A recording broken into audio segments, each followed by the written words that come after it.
Veľmoci si dnes robia doslova čo chcú. Úplne vymazali existenciu medzinárodného práva a nevyhnutnosť jeho dodržiavania. OSN je bohužiaľ na kolenách a Bezpečnostná rada OSN bez reformy a dôsledného posilnenia jej právomocí je úplne bezzubá. V malej krajine, ako je Slovensko, nezmôžeme nič.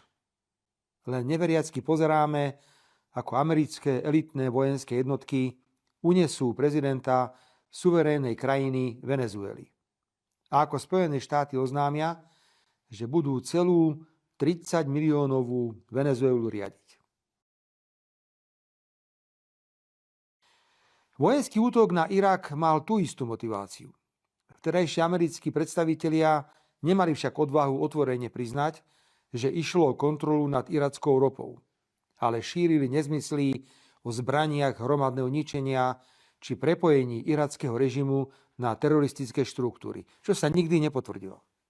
Jelajahi cara baru mendapatkan informasi. Download Metro TV Extend sekarang.